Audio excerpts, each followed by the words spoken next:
Oke, pada video kali ini aku pengen memberikan informasi tentang resiko apa Bang yang akan kita hadapi ketika kita tidak mengangkat telepon dari tim debt collector. Ketika kita tidak membalas pesan WA ataupun mungkin SMS dari debt collection. Ketika kita ya banyak banget lah ya pertanyaan-pertanyaan yang seperti ini.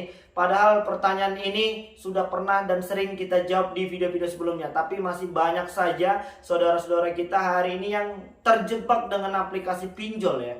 Dan bagaimana menurut kalian aplikasi pinjol di Indonesia? Oke ya, pada video kali ini apa sih resikonya ketika kita tidak membalas hal tersebut? SMS, WA, telepon dan lain sebagainya. Jadi untuk yang hari ini masih gelisah, aku pengen mengingatkan kalian untuk tetap tenang ya. Salah satu cara untuk bisa menyelesaikan masalah ini dengan baik dan yang benar itu adalah dengan cara bersikap tenang. Kalau kalian tidak bisa bersikap tenang, kalau kalian masih gerusak-gerusuk ke sana kemari, kalian terus membiarkan diri kalian terbelenggu dengan pemikiran yang aneh-aneh, dengan pemikiran yang negatif, maka semuanya dalam kehidupan ini akan berhasil menjadi negatif. Tidak ada lagi yang positif ketika kalian terus menguras energi dan pemikiran hanya untuk memikirkan sesuatu yang hari ini sebenarnya tidak penting. Tidak penting untuk saat ini, tidak penting untuk masa depan kita. Apa hari ini yang terpenting Bang? Berbenah, ayo segera berbenah.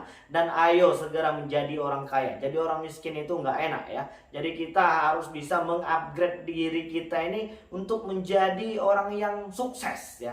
Kalaupun hari ini kita tidak sukses di satu sisi, setidaknya kita harus memiliki kesuksesan di sisi yang lain di dalam kehidupan ini. Yang penting kita harus tetap sehat dan semangat.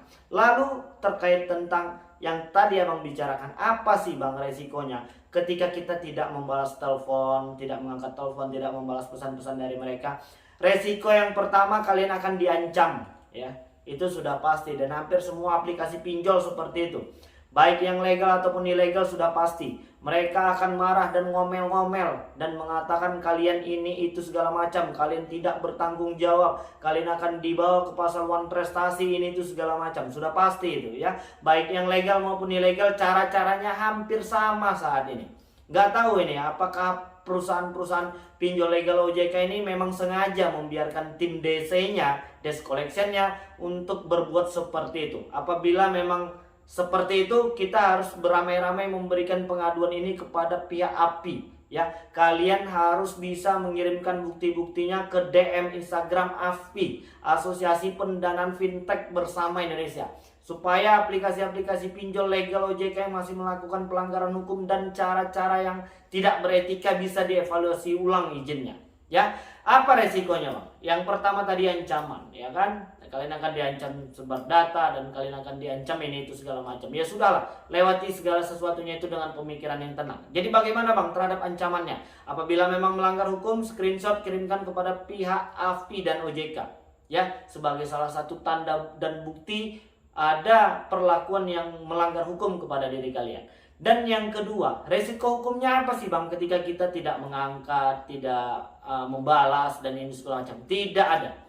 Tapi alangkah lebih baiknya dan kita menyarankan kepada kalian untuk memberikan konfirmasi di awal. Jelaskan hari ini bahwasannya kita memang belum punya uang. Cukup sampai dengan situ, tidak lebih. Terus resiko hukum apa lagi Bang yang akan kita hadapi ketika kita tidak merespon pesan dari mereka ataupun telepon dari mereka? Tidak ada. Lantas bagaimana Bang ketika tim DC-nya itu marah-marah kepada kita? Nah itu resikonya. Kalau kalian kuat ya mendengarkan omelan mereka dan mereka memang ditugaskan untuk menagih kalian dan mungkin ada beberapa pelanggaran yang sudah mereka perbuat itu ya, nggak usah didengerin, nggak usah sering-sering baper, nggak usah dimasukin ke hati. Ya nanti kalau kalian memikirkan ocehan mereka itu ya kalian tidak akan mampu nanti untuk berkonsentrasi. Untuk yang sudah berumah tangga ya pasti rumah tangganya akan selalu panas ya, karena sudah mendapatkan beberapa support ya, seperti kata-kata yang mungkin sudah cukup menyakitkan. Jadi lantas nanti pelampiasannya akan dibawa ke rumah. Jangan difikirkan ya, apapun masalah kalian di luar jangan dibawa ke rumah. Itu pesan aku yang pertama. Dan yang kedua, bagaimana ketika mereka terus-terusan ya kan mengirimkan pesan-pesan penagihan? Untuk yang ilegal mereka akan mengirimkan foto KTP kalian ya. Ada yang berselfie seperti ini. Nah, mereka akan mengirimkan foto tersebut. Lalu ada yang lebih kejam lagi, Bang. Mereka akan men-screenshot beberapa kontak-kontak penting yang ada di handphone kalian. Nah, ini pasti membuat kita panik ya. Apalagi yang mungkin sedang bekerja, mungkin itu ada nomor atasan atau mungkin ada nomor pimpinan dan lain sebagainya. Nah, untuk yang sedang mengalami masalah seperti ini, apa yang harus dilakukan? Untuk kalian yang sedang bekerja lalu mendapatkan masalah seperti ini, coba curhat ya kepada pimpinan kalian di kantor. Beritahukan bahwasannya aplikasi pinjol hari ini sudah meneror kalian. Dan katakan juga bahwasannya hari ini kalian sedang tertipu oleh aplikasi pinjol. Aplikasi pinjol ilegal hari ini ya memang seperti itu, dan beberapa permasalahan ini sering viral ya kan. Banyak dari pimpinan-pimpinan di kantor itu yang memang nggak mau tahu ya, karena bawahannya sudah melibatkan nama mereka, padahal sebenarnya tidak ya.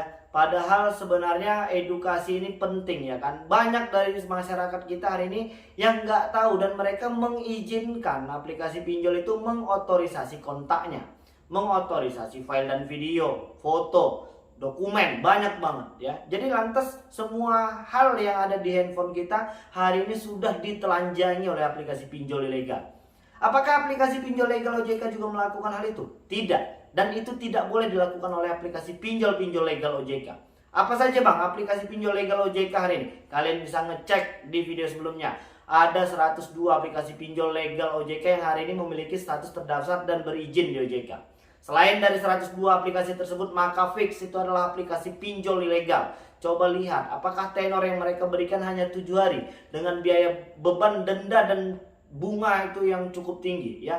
Kalau untuk yang ilegal, apabila mereka tidak mau bernegosiasi masalah denda dan bunga, mereka terus memaksakan kalian dengan ancaman, dengan ini itu segala macam, gak usah dibayar sekalian. Itu sudah perintah dari Pak Menko Polhukam RI ya. Salah satu cara untuk menutup aplikasi-aplikasi pinjol ilegal ini adalah dengan cara tidak lagi membayar biaya perpanjangan dan pelunasan kepada aplikasi mereka.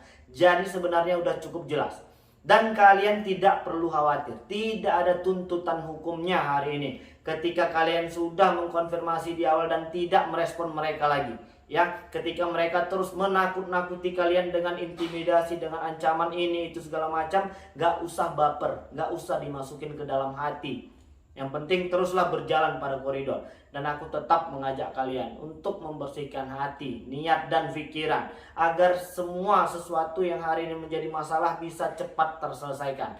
Dan aku yakin ya 99,9% ini subscriber adalah orang-orang yang baik, orang-orang yang pengen memang menyelesaikan semua permasalahan ini dengan cara menyicil atau mungkin melakukan pelunasan sekaligus. Dan untuk kalian yang sedang panik karena banyaknya aplikasi pinjol yang hari ini sedang kalian pinjam, sudah pasti kita tidak akan bisa menyelesaikannya ini secara sekaligus ya kan.